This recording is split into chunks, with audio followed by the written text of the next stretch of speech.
Bien-aimés, je vous salue au nom de Jésus-Christ. Ne passez pas, écoutez, c'est très important. Bien-aimés, je ne sais pas si c'est moi qui a constaté ou vous aussi vous avez constaté cela.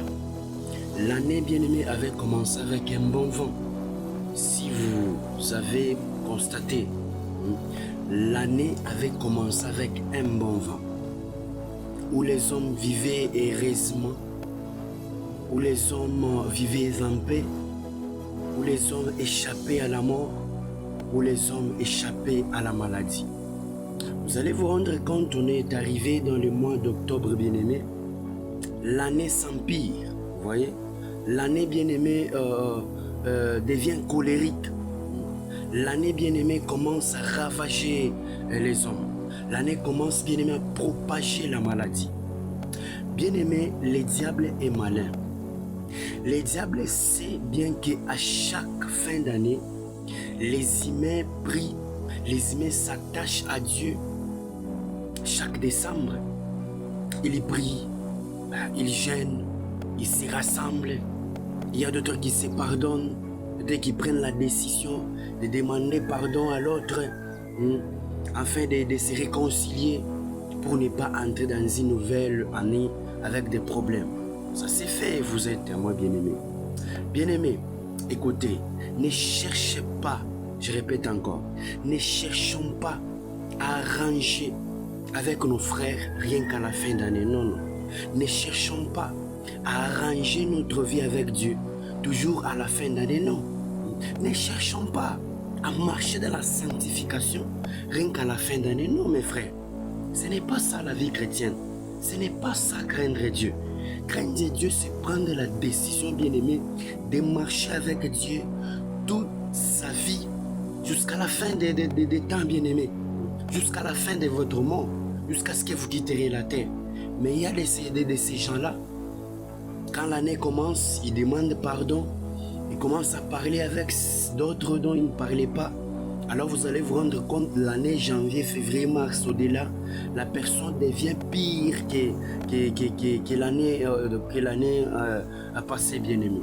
Bien-aimé, l'année est très grave. L'année est très grave, l'année est très grave. Si, bien-aimé, vous constatez, si vous ouvrez les oreilles, il y a des ceux qui vivent déjà ce que j'aimerais vous parler. Actuellement, bien-aimé, dans ces mois d'octobre et décembre, donc à la fin, à ces mois et demi qui restent ici pour qu'on puisse, bien-aimé, nous plonger dans une nouvelle année, il y a des sensations. Des sensations, c'est comme si tu veux mourir. Tu n'es pas malade, tu n'as pas de maux de tête, donc tu n'es pas malade, tu es en bonne santé. Mais vous sentez, c'est comme si vous voulez quitter votre corps. Et ces choses-là commencent rien que la nuit. Et ces sensations-là commencent rien que la nuit. Qu'est-ce que je viens de dire à une personne? S'il vous plaît, bien-aimés, réveillons-nous. Réveillons-nous. La parole me dit dans Hébreux chapitre 12, le verset 14 en disant quoi? Recherchez la paix et la sanctification sans laquelle nous lèvera le Seigneur. Bien-aimés, ne cherchons pas la paix à la fin d'année, mais cherchons la paix dans toute notre vie. Et la parole me dit dans 1 Thessaloniciens chapitre 4, verset 3 en disant quoi? La parole me dit, bien-aimé, en disant, ce que Dieu veut, c'est votre sanctification. C'est que vous puissiez vous abstenir de l'impudicité. Ne cherchons pas à abandonner l'impudicité, bien-aimé, rien que dans les mois de décembre et janvier. Non, non. Bien-aimé, Jésus-Christ a la capacité de te donner, bien-aimé, l'autorité sur l'impudicité. C'est quoi? Rien que tu puisses prendre la décision de recevoir Jésus-Christ comme Seigneur et Sauveur. Bien-aimé, la tempête de l'amour est là. La vague de l'amour est là. L'ange de la mort des ténèbres est en train de marcher chaque nuit, porte par porte, famille par famille.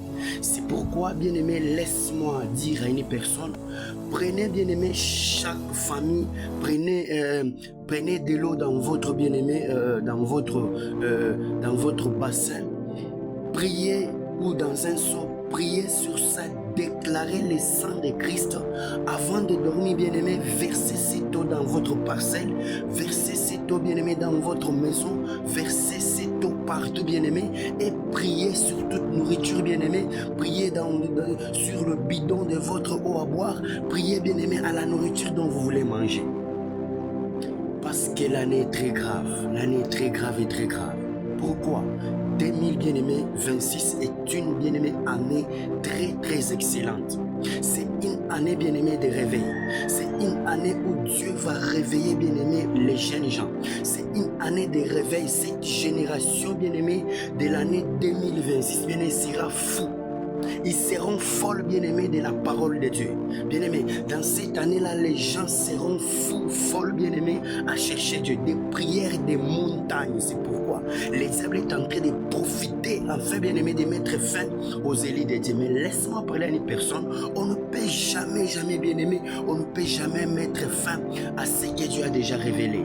Dieu m'a déjà révélé une chose, bien-aimé, que cette année qui vient, bien-aimé, c'est une année de réveil. C'est une année, bien-aimé, où le réveil s'élèvera, bien-aimé, à gauche, à droite, à l'est, ouest, nord, sud, bien-aimé, ainsi qu'au centre, bien-aimé, de ce monde, bien-aimé. Alors, recherchons-y tant que, bien-aimé, nous sommes vivants. Cherchons-y tant que, bien-aimé, nous avons la respiration. Cherchons-y tant que, bien-aimé, Dieu nous a donné les cadeaux qui est la vie. La vie que tu as, c'est un cadeau en fait de chercher Dieu. Alors, bien-aimés, réveillons-nous, prions, bien-aimés, les chrétiens. Les chrétiens, prions. Prions pour les chrétiens du monde entier. Les pasteurs sont en train de mourir. Je devrais ignorer, bien-aimé, cette révélation, bien-aimé, que le Seigneur m'a montré, c'est quoi? Bien-aimé, la mort va marcher, va toucher même les serviteurs de Dieu.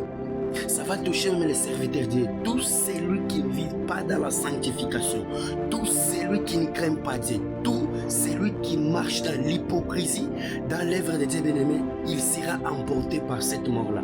Il sera emporté par cette tempête-là. Alors, craignons Dieu. Le Seigneur va vous bénir, bien-aimés. Ne craignez pas. Jésus-Christ nous a dit quoi? Ne craignez pas, j'ai vaincu le monde et vous aussi, vous allez vaincre. Romains chapitre 8, le verset 37 me dit quoi? Mais en toutes ces choses, nous sommes plus que vainqueurs par celui qui nous a sauvés, Jésus-Christ de Nazareth, les ramasseurs d'âmes. Jésus est là, est à tes côtés. Prions de famille, prions pour le monde, prions pour les autres. Et c'est rien que ceux qui sont forts peuvent soutenir ceux qui sont faibles. Que le Seigneur Jésus-Christ vous bénisse, lui, le seul ramasseur d'âmes. Amen.